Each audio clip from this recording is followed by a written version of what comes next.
Licking County Board of Developmental Disabilities Provider Training.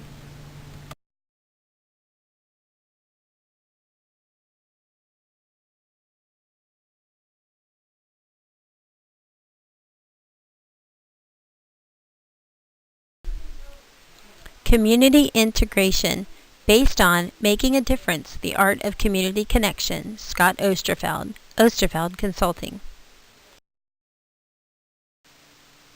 From the beginning, we grow to sense the need and importance of relatedness.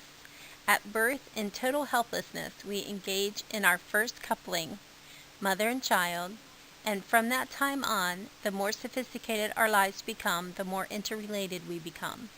In a sense, we spend our entire existence weaving one relationship into another until we've created, like a web of a spider, a complete pattern. Leo Buscaglia.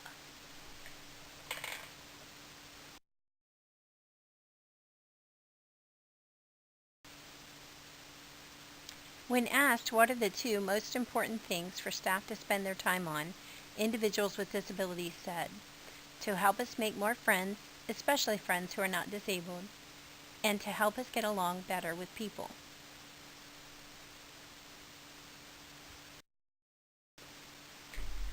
Think about what you spend your time doing. Paperwork? Tasks for people? Teaching functional skills?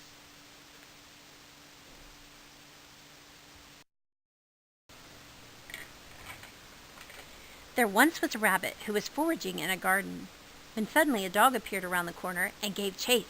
The rabbit was a fast one and easily outmaneuvered the dog. The dog, however, was persistent and continued chasing the elusive rabbit.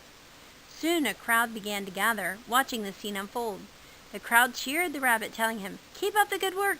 He won't catch you. You're too quick for him." The saga continued, and soon the rabbit began to tire. "Keep on going, rabbit. Hang in there. We believe in you," they continued to cheer. Someone from the crowd threw the rabbit a carrot. "Here, this will give you some energy." The rabbit gobbled it down and continued running around the yard, with the dog still hot on his tail. The crowd continued to cheer, showing their encouragement. However, the next time the rabbit passed the crowd, he stopped briefly and he said to them, "I appreciate all your encouragement and belief in me. I also appreciate the carrot. But will somebody please do something about the dog?" I think we're doing a lot of good encouraging and throwing out a few carrots, but just like the crowd overlooked what the rabbit really needed and wanted, I believe we overlook a few things as well. To have more friends and to get along better with people.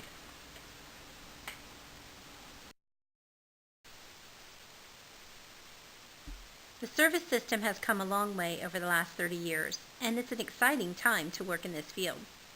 Great strides have been made in residential and vocational opportunities for people with disabilities. Attitudes and stereotypes are changing. Our work, however, is not yet finished because there is still one piece missing. People with disabilities may be geographically integrated into our community, but they are still socially isolated. There are several perspectives people hold, sometimes unconsciously, which affect the art of community connecting. The first of which is the pro-social skills perspective. This position says that the person with the disability needs to be fixed. A certain level of social appropriateness must be reached before we should support someone with developing relationships with members of the community. To this end, we develop social skill curriculums, assessments, and social appropriateness. We hire behavior specialists to help us alter someone's behavior. We do all these things to get the person ready for a successful community integration. Unfortunately, that day of readiness never comes. They never reach this arbitrary level of appropriateness that we set for them. They continue to live in isolation. This perspective is insidious. We have good intentions. We want to help people. Social skills curriculums, assessments, and behavior specialists are not necessarily bad. They are tools that can be positive, but they often become barriers, blinders, and chains. Just as a person cannot learn to swim without getting in water, a person who has challenging behaviors cannot learn positive social skills without getting their feet wet as well. Sociocultural perspective. The second perspective is social-cultural perspective. This position says that we have to fix society so it will be more accepting of people with disabilities. We need to protect them and make it safe and safeguard against rejection. On the surface, it is easy to agree with this perspective. We do not want people to be rejected, and we want to make sure that they are safe. However, as with the first perspective, this one is also insidious in its ability to keep people isolated. Sure, we need and must minimize the risk of danger, but in doing this to such an extreme, we also minimize the person's life. People with disabilities are insurance rich, but life poor. This is much like the person who bought fire insurance, life insurance, flood insurance, tornado insurance, meteor shower insurance, and monsoon insurance, until he virtually had no money left to enjoy life. Rejection, pain, and sadness are all part of life, just as happiness, love, and joy. People with disabilities have the right to it all. If we think we are protecting people with disabilities against pain, rejection, and sadness, as things stand now, we are deceiving ourselves. These things are part of the human condition, and we could argue that there is more pain, sadness, and rejection when people are isolated. The third perspective is one that can assist someone most in the journey of community connecting. Let's call it the Robert Redford perspective.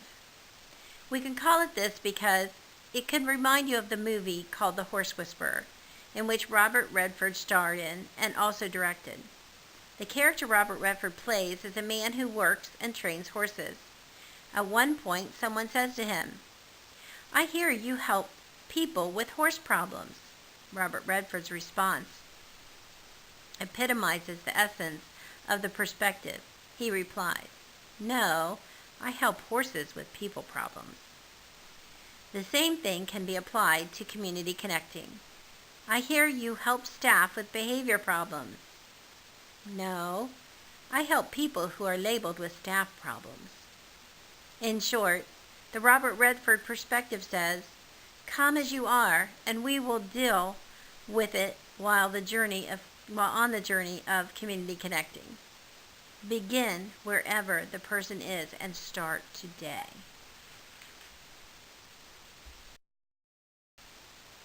Here's a graphic to illustrate the point. The service system has come a long way. We went from exclusion to segregation. We're working towards integration, and hopefully one day our dream is that we will be at full inclusion. At the completion of this class, this graphic will be emailed to you. Please keep it handy with your daily notes, so as you're working towards your goals, you can remind yourself what we are all striving for. So why work on community connecting? Whenever this topic comes up in groups or classes, it's usually broken down into two main areas: emotional and practical benefits. This discussion often brings up the following topics: love, self-esteem, trust, hanging out, encouragement, sounding board, someone to babysit my kids, companionship, sense of belonging, fun, hope, a pat on the back, someone to help me move, home repairs, a sense of value, respect, someone to talk to, the freedom to be yourself, someone to share secrets with, a ride to work, someone to watch football with. The list goes on as we talk about the benefits of friendships and relationships. A great philosopher summed it up best, however. You may have heard of him, Rocky Balboa. He was the boxer that Sylvester Stallone played in the movie Rocky. Many people do not realize this, but Mr. Balboa is an expert in community connecting. In one scene, Rocky is jogging in downtown Philadelphia and he's stopped by Polly. Rocky is dating Adrian, who just happens to be Polly's sister. Now, Adrian at first glance is homely looking. She's backward and does not appear to be much of a catch. When Polly stops him, she asks, "Yo, Rock, what do you see in my sister? There ain't much there. Why you dating her?" Rocky so eloquently replies, "Adrian got gaps." "Adrian got gaps?" Polly responds. "What do you mean, Adrian got gaps?" "Well, you know," says Rocky. "Adrian got gaps. I's got gaps. Together, we don't got no gaps." In the simplest form, relationships in our lives fill our gaps. Alone, we have many problems and holes, but together, we are more complete. I know I have plenty of gaps. How about you? One parent of a child with disability said, "It's friendship that will ultimately mean life or death for our daughter. It is her and our only hope for the desirable future and protection from victimization." Let's play a little poker. Jack Canfield, the editor of the Chicken Soup for the Soul books, describes what he calls the poker chip theory of self-esteem. Imagine a game of poker where one person has 25 chips, one person has 10, and another person has 1 chip. In this game, which person is more likely to risk more, bet more freely, and enjoy himself? Obviously, it's the person with 25 chips. Why? It is because he can afford to take more risks and lose more chips while he's still remaining in the game. What about the person with 1 chip?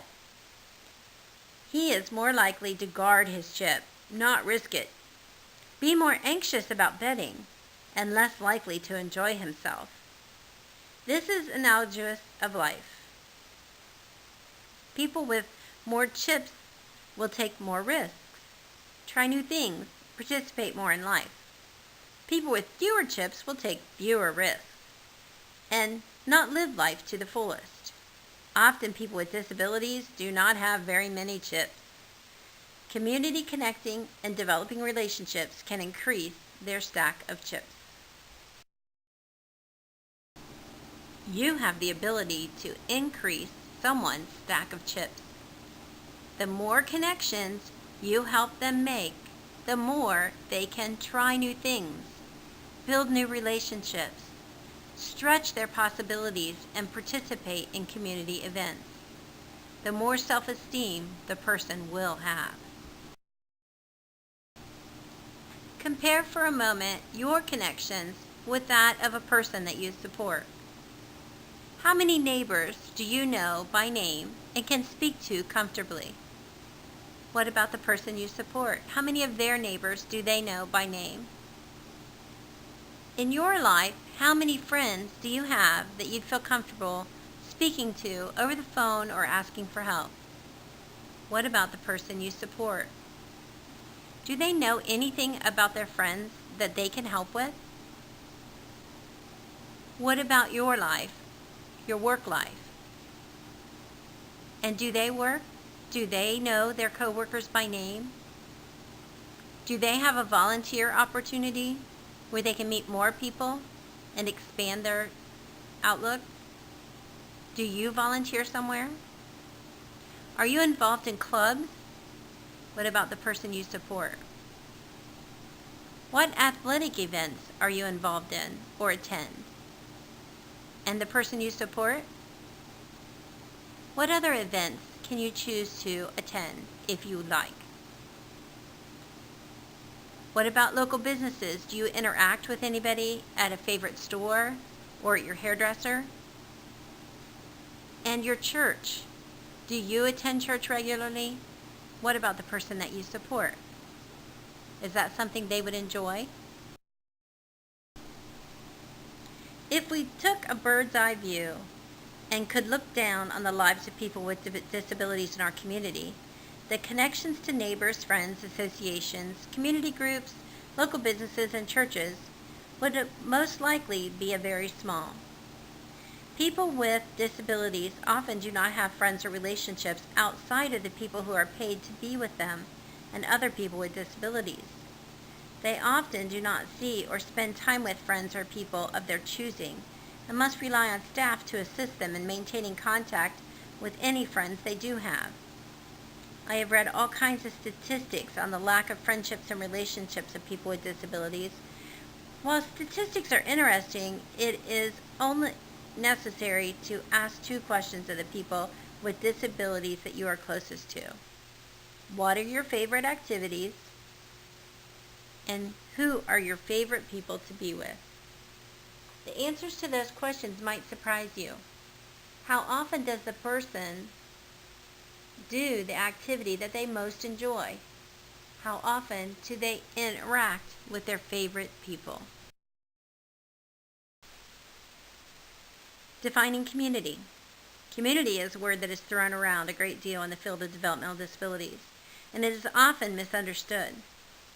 What we are talking about when we say community, John Menike suggests that community is a web of relationships that are informal. It is analogous to the wind. There is no visible presence, but a powerful manifestation. Community is not a place or activity or a location. It is not going on an outing to the movies or to the mall or the Natural History Museum on a van with other people who are labeled with disabilities.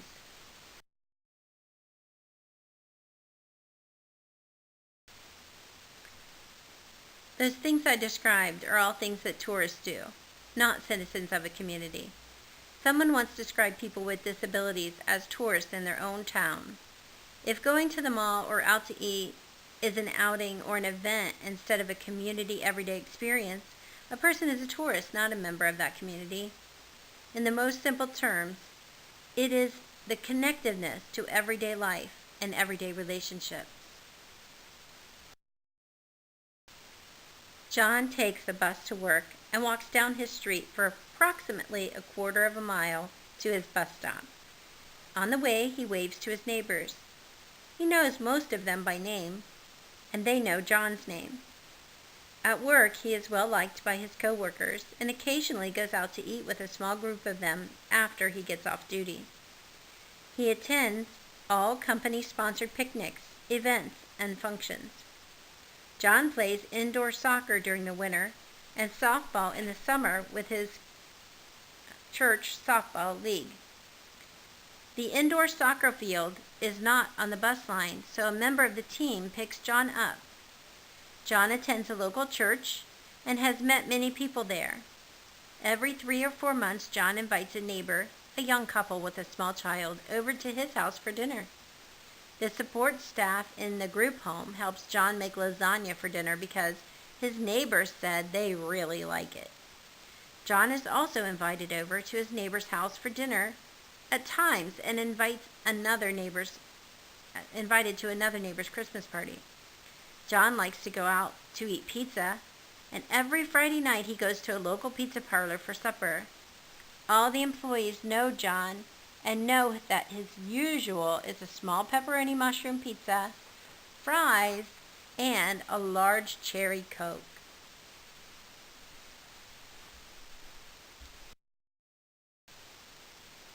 John knows his neighbors by name. He rides a community bus. He joins a group of coworkers in activities away from work. He plays soccer. He plays softball. Team members help John with rides. He attends a local church. He invites a church family to dinner. He interacts with restaurant employees.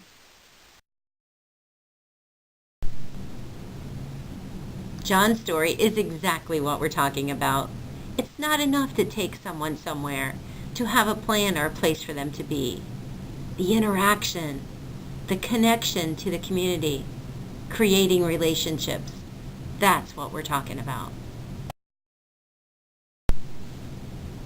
Scott Osterfeld, who wrote this material, has a term called client land. And here's a story that illustrates what he calls client land. A mother has 2 sons. One was born to her, had a great relationship between mother and child. From that relationship, he developed relationships with other family members. He then met other people with whom he developed relationships. His world opened up. Her other child was defined by labels. He went from having a mother-child relationship to some family, but some family was closed off. From that, his relationships were only with paid staff. His world closed in around him. This page shows two graphics. One showing how the current system works. Someone is born with a disability. They're labeled as deficient. They're put into a system based on deficits. They're isolated. They become a client, living in client land. Or, what if the model looked like this? Someone is born with a disability. They're thought of as capable with abilities. They become part of the community. They connect and become a citizen.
When they are surrounded with other disabled people with whom they have nothing else in common, or when they get to know those with similar interests regardless of the other's abilities. When every opportunity that they have is defined by their disability, or when the disability is not their identity.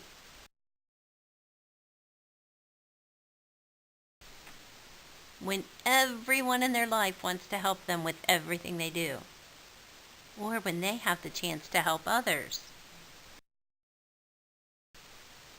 In short, Tyree states that the essence of an individual's identity remains hidden. Jeff Foxworthy, the stand-up comedian, does a routine called You Might Be a Redneck. Osterfeld has attempted to communicate some aspects of Client Land in the same spirit as Foxworthy's redneck routine. Through humor, we can look at ourselves and not feel as threatened. This is called You Might Live in a Group Home.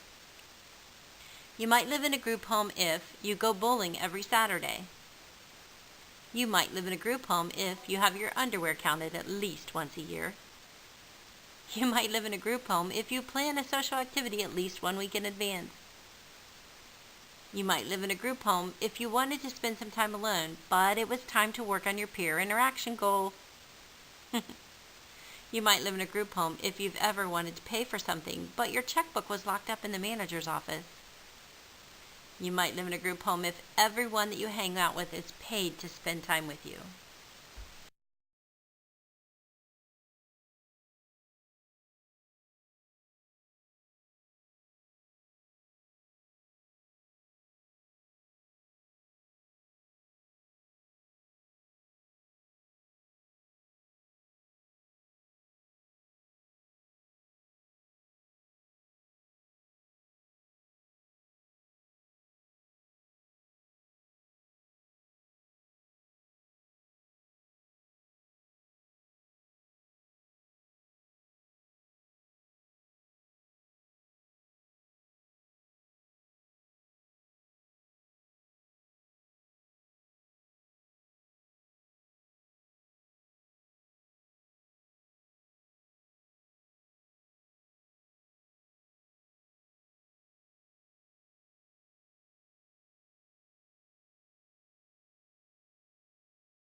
client land is outside the fire.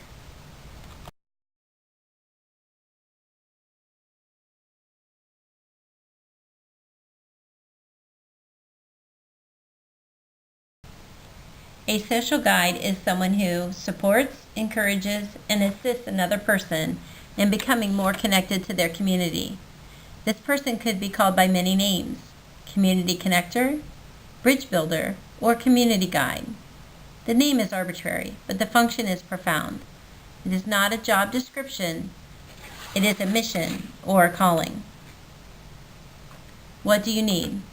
Individuals who feel they do not have to be fixing someone. They see inherent capacities and gifts in the person regardless of their ability. The individuals are already well connected in the interrelationships of community life. They are personally part of a web of community life. These individuals believe strongly that the community will accept the person with the disability. The individuals are tenacious and do not give up easily. If one group does not accept the individual, keep on trying. They are committed to the cause of assisting people in becoming part of the citizenship of communities. They use a lot of four-letter words like hope, care, and love. A journey, not a destination. This class will give you some ideas and strategy, but true learning will take place as you're doing it.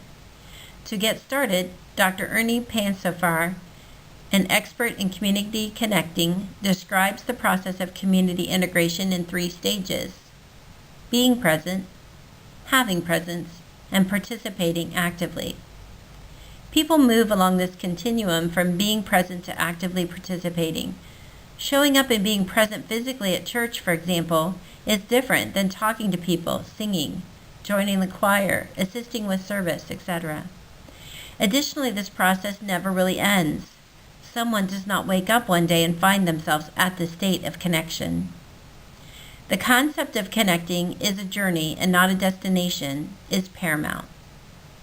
The author Robert Louis Stevenson once said, "It is better to travel hopefully than to arrive." We must see the art of connecting in the same light.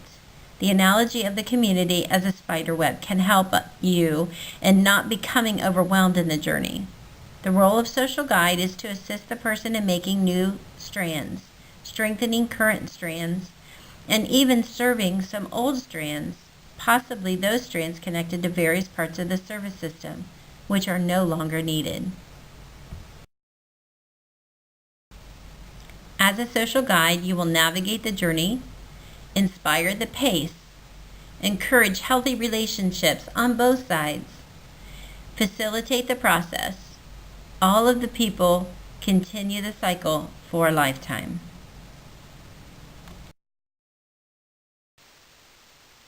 Judith Snow, the author of What's Really Worth Doing and How to Do It, a book for people who love someone labeled disabled, probably yourself, states the progression of relationships can be seen as 4 concentric circles.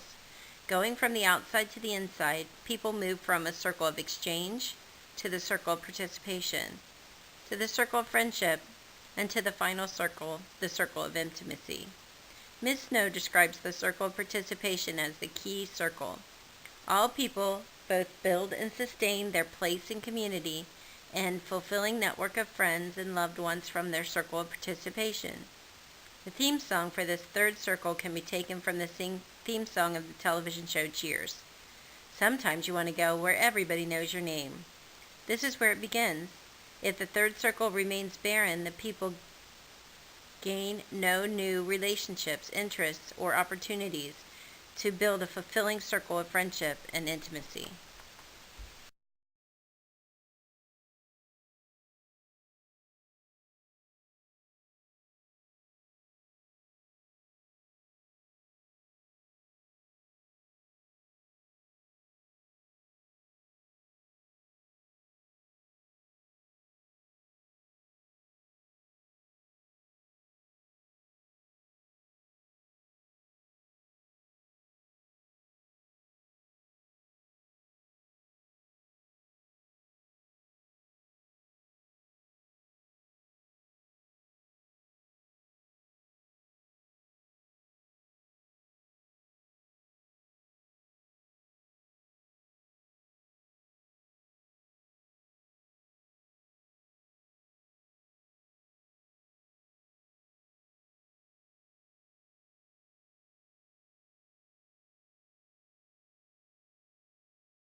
At this point, it is important to discuss the difference between common sense and common practice.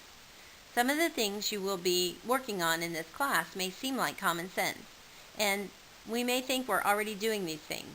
However, if we examine ourselves and our daily practices, we may discover that we're not putting into practice what we know to be inherently important. It takes a great deal of discipline in supporting someone in their goals of community connecting. Although it may appear common sense, the resulting effect of these things can be profound. We must shift from thinking common sense to common practice. Osterfeld says that in the last 5 years, he's read almost 500 self-help psychology books, and he has 2 degrees and almost a third one. He's attended a number of workshops, seminars, and retreats, and he discovered something, however, something profound. All of that information and knowledge doesn't mean a thing if he doesn't put it into practice. It has only been recently that he's begun putting some of these things into practice, the things that he's reading and learning. It is amazing how things change when you put into practice principles that you are learning. Think common practice and take common sense out of your vocabulary.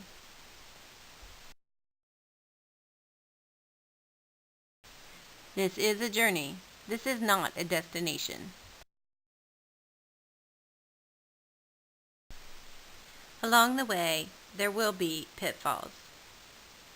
But as Abraham Lincoln said, determine the thing that can and shall be done, and then find a way. What made a difference in your life? Was it a teacher, a coach, a family member, or a friend? What qualities did they have that made a difference? Did they have a belief in you? Did they care enough about you or love you? Or did they challenge you? Most people go into this field to make a difference in someone's life.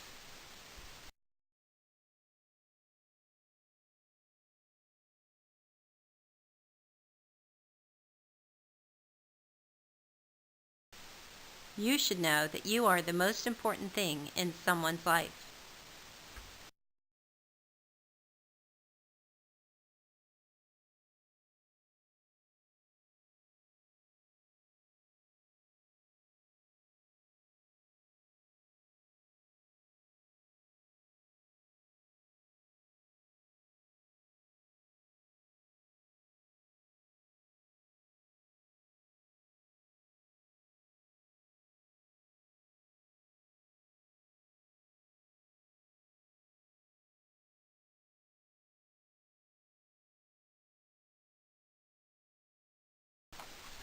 As you're building a relationship with the person, you can use this time to start identifying the person's gifts.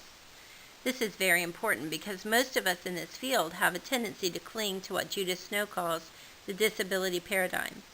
We are trained to locate and focus on a person's disabilities. As mentioned earlier, the service system is set up around the disability. The person's gifts often get lost. They are not recognized, and as a result, they're not nurtured or supported. They lie dormant and may wither and die. Lee Graber, a professional educator, describes this as he relieves a story of a young woman who is Native American. She was taken away from her reservation and placed in a group home with other adults labeled as mentally retarded. Her Native American heritage was not encouraged or supported.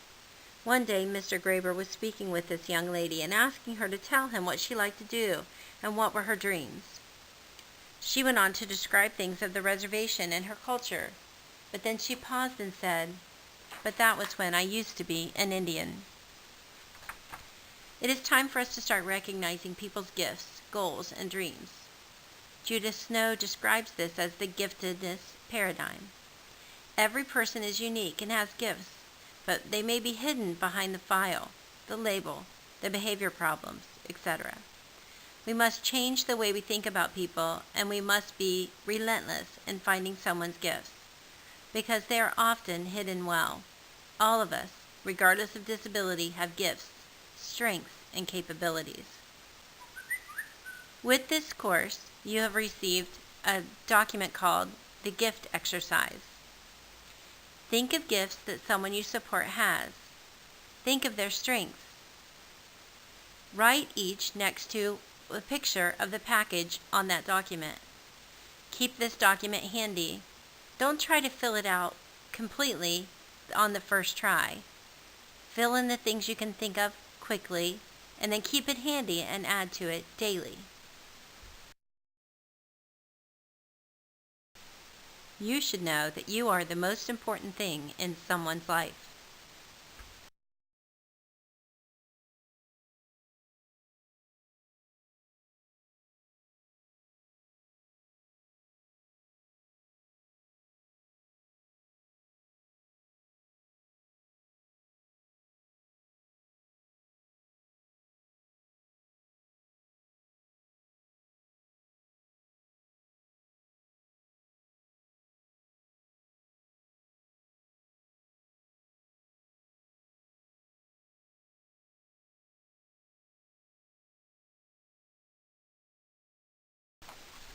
As you're building a relationship with the person, you can use this time to start identifying the person's gifts. This is very important because most of us in this field have a tendency to cling to what Judith Snow calls the disability paradigm. We are trained to locate and focus on a person's disabilities. As mentioned earlier, the service system is set up around the disability. The person's gifts often get lost. They are not recognized, and as a result, they're not nurtured or supported. They lie dormant and may wither and die. Lee Graber, a professional educator, describes this as he relates a story of a young woman who is Native American. She was taken away from her reservation and placed in a group home with other adults labeled as mentally retarded. Her Native American heritage was not encouraged or supported. One day, Mr. Graber was speaking with this young lady and asking her to tell him what she liked to do and what were her dreams. She went on to describe things of the reservation and her culture, but then she paused and said, "But that was when I used to be an Indian."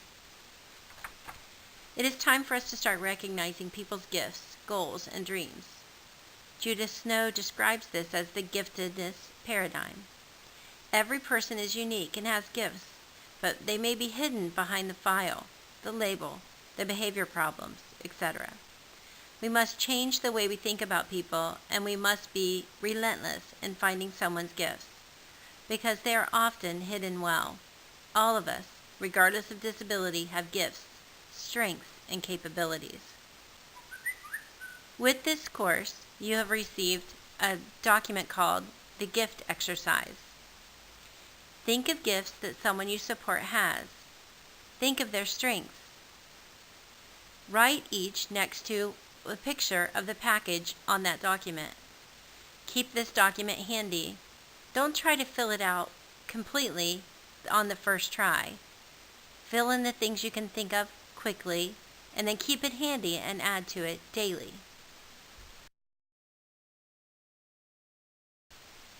Every community needs many gifts. How can our community benefit from the gifts that you listed? How can the person use those gifts to help others? Maybe there's a volunteer opportunity that matches the gifts. How can the person use the gifts to make money? Can they use it in a career or start their own business?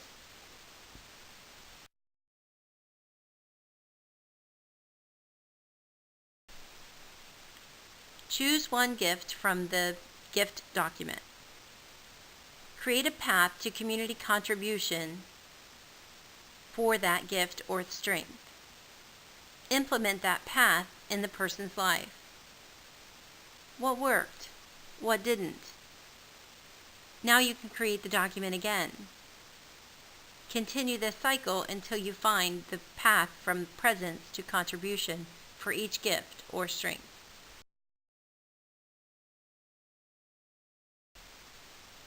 As you work with people's gifts, make this your goal. Treat every person you encounter as though they have gifts. Every person is capable of something. Relationships are a key to community connectedness.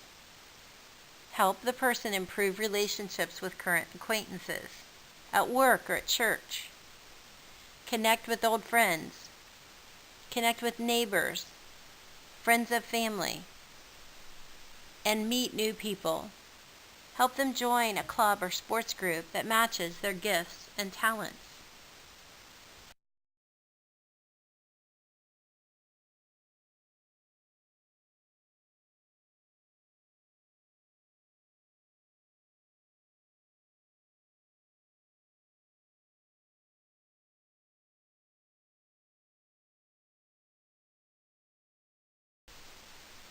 Your voice, your information is very important. You as the provider and the person you support should be involved in meetings. Don't be silent. Share the information you have. It is the most valuable. It will make a difference in the success of integration for the person. Communicate with family and the service coordinator. Bring your worksheets to ISP meetings and talk about them and what you have found out in your research. Without getting caught up in lesson planning, prepare the person. First impressions are very important. Role play introductions with them. Let the person talk about their concerns and address their concerns. What do they want the group to know before they meet this new group of people? Osterfeld says we can think of friendships like we do sex. We always think there's some secret technique we don't know about. The truth is there is no secret technique to friendship. There is no quick fix. Be prepared, have a plan, and let it form naturally or not form, as the case may be. We also need to prepare the group. Talk with the person. What options do you think might be good? Do they agree? Do they want to try? During introductions, without giving a case history, be honest. Briefly mention any unusual behaviors they might expect. Emphasize common interest. Talk about the person's gifts and strengths. Explain why you are involved, and open the door for their relationship. Friendships require time. The first issue that impacts a relationship is time. All relationships take some amount of time to develop. Usually, the more time people spend with each other, the higher the chance a relationship will begin to develop. For example, often friendships are forged at work because people spend significant amount of time with people at their job. Thus, the amount of time and quality of time the person spends with another is going to impact the development of a relationship between those two individuals. Obviously, then, it is important for the person with a disability to spend a significant amount of time with others in a variety of relationship building activities to optimize the building of relationship. The second issue that impacts a relationship is intensity, the amount of meaning attributed to the relationship. Some relationships have more meaning and have more importance than others. People usually have a variety of relationships that fall all along a continuum of intensity. The most concentration needs to be the relationship which have the potential for the most meaning to an individual. The third issue involves a level of trust. Intimacy and sharing of confidences develop over time as the individuals get to know each other. It is going to take time for individuals to develop any kind of intimate relationship. The final component involves the exchange of services between people. Individuals both give and receive a variety of things in a relationship, including companionship, fun, emotional support, practical support, and the sharing of major parts of life and work. It is important that both individuals in the relationship do these things so the relationship does not become one-sided, with always one giving or the other always receiving. Both parties need time to overcome past experiences, break down walls, and address fears.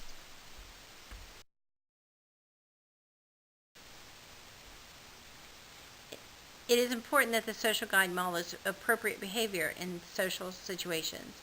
This includes such things as greeting new people, making conversations, asking questions, and wearing appropriate attire, also arriving on time. Modeling is a powerful way to demonstrate appropriate interpersonal relationship skills. The Native American proverb states that lightning in the hand is better than thunder in the lips. In other words, talk is cheap. It is important to be a good role model. As discussed previously, the social exchange of activities is a vital part of building relationships. If only one person in the relationship is doing the giving and not getting anything in return, the relationship will probably not last very long. As a social guide, it is important to encourage and/or assist the individual in this relationship. This may include encouraging the individual to shake hands, introduce themselves, hold a conversation, or ask appropriate questions. Reciprocation could also be demonstrated by inviting group members out for coffee or other activities, giving appropriate compliments, listening to others, bringing refreshments to a meeting when appropriate, giving cards or gifts when appropriate, such as Christmas, birthdays, thank you cards, or offering a variety of type of assistance when appropriate. This will depend on the group and the type of situation. The key is to assist the person in being active, contributing member of the group, and in the relationship among the group. Social prosthetic devices are those things that can assist individuals in making social contact or demonstrate a common interest with another person. It can be looked at as a social icebreaker that doesn't involve verbal communication. Examples may include shirts or jackets with sports team logos, hats, patches, books, or anything that may show a common interest and start a conversation. For example, if someone wears a shirt that says "I love soccer," it will automatically catch the attention of someone in the group who likes soccer. A common interest is found and can start a relationship to be developed around that common interest. Here's a wonderful example of the powerful use of a social prosthetic device. One man with a physical disability who used a wheelchair was on a college campus when another person noticed a Harley-Davidson insignia on the back of his wheelchair. The two started talking about the motorcycles and their love for Harleys. It turned out that the man had a Harley with a sidecar and asked the man in the wheelchair if he wanted to go for a ride. Instantaneously, a relationship began to be formed. This probably would not have happened if the man didn't notice the Harley-Davidson insignia. This is not a hard and fast rule, but the 80-20 rule has been proven to be successful and effective in a great variety of business and professional areas. Simply stated, you should spend 80% of your time with those individuals or companies with which you are most interested or have the potential of bringing the greatest profit. 20% of your time then should be spent trying to create new business or get new customers. In other words, do not waste your time searching for new avenues of business growth, but instead spend your time with the companies that will benefit you the most. The principle can also be used in community connecting. You should not try to assist the individual in building a relationship with all members of the group. Instead, he or she should spend the majority of time facilitating relationship building with a few people who show the most interest and whose relationship would have the greatest potential for growth and interpersonal satisfaction.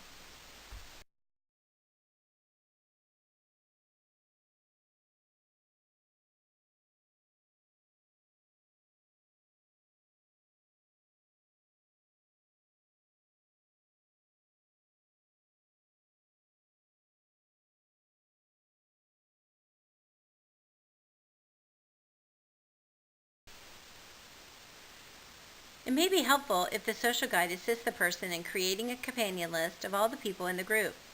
Often the group leader can provide a list with phone numbers and addresses of the members. It may even include birthdays of the members. Information can be added to the list as the individual begins developing relationships. An index card, for instance, could be created for each person in the group. Add a photograph of the person onto the card as time goes on. Examples of items which could also be added would be birthdays, the person's interests, or even their favorite foods. Using the 80-20 principle, the relationship which shows the most interest and satisfaction for both parties should be pursued the strongest. These individuals can be highlighted in some manner on that companion list. From the information on the list, the social guide can assist an individual in participating in things or questions to ask. A social guide can also assist in planning activities and inviting the person out according to their shared interest. The person can also write letters or call on appropriate occasions. All of these activities have the potential and may lend themselves to building quality relationships. In order to optimize the chances that a relationship will develop, it is important for the individual to spend some significant time with others in the group. The more involved the person is and the more amount of time spent, the greater chances that a relationship will begin to bloom. One guiding principle is to try to focus on relationship-building activities wherein individuals can interact and participate rather than other types of activities. The social activity that promotes relationships is eating together, also known as breaking bread. People are often the most comfortable and relaxed when eating, and there is something inherent in sitting down together for a meal that promotes intimacy. Eating together is also very conducive to conversation, which opens up many areas of the person's life that may not be open during other activities. You can assist the person in asking others out for meals or invite them to share a meal. Hopefully, this will in turn be reciprocated by the other person. An important component that may greatly contribute to the success of connecting is education and encouragement of the group members. If you can get the group members behind what you're trying to do, it will greatly increase the chances of success. When people believe in a cause, they can envision the benefits. They can change the world. Change begins with one person who imparts their vision onto others. Again, apply the 80-20 principle to the group members who are most responsive. Encourage the group members and thank them when they begin to show a commitment to the individual that is being guided out of a social isolation. Verbally expressing thanks, sending thank you cards when appropriate. Sometimes supporting individuals, we need to have enough faith that the community can handle situations without our intervention. We have to bite our tongue because we are so used to jumping in and intervening, explaining behaviors or apologizing for inappropriate behavior. Give the community a chance to deal with these things if they occur and see what happens. One individual was taking an art class with her social guide. The class was focused on cartoon art. On the first day of the class, the individual with the disability in front of the class asked the instructor if she could model nude. It would have been very easy for the social guide to jump in and hush the person. Instead, she bit her tongue and the instructor handled it quite nicely. He simply told her that he appreciated her offer, but they would not be drawing nudes in this class. But there was an opportunity for her in a different class. The class then continued. In fact, it may have even helped the situation because the ice was broken and loosened everyone up. After relationships are beginning to develop, the social guide will begin to fade out as the need for support decreases. You have to find a balance because you do not want to fade out too soon, but at the same time, you don't want to make the person feel too dependent on your support. At first, you will probably be going with the person to act as a support system, but after several weeks or months, you may want to begin giving less physical support. You can still provide emotional support and follow up by continuing to talk with the person and the group members to see how things are going. You may have to come back and resume a greater level of support if the need arises after fading out for a period. Each situation is different, and all parties involved will have to experiment to see what works best. Keep in mind, the overriding goal is for the community members to take over the support and inclusion for the person in their social circle.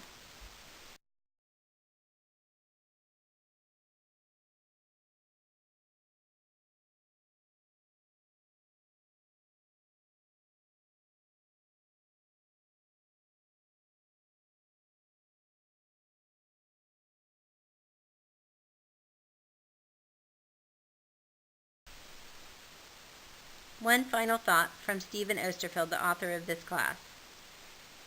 It is my sincerest hope that this class was helpful and that you gained some information to help on your journey of becoming a social guide. I would like to leave you with one final bit of wisdom. I heard these words in a sermon and they've made a great difference in my life.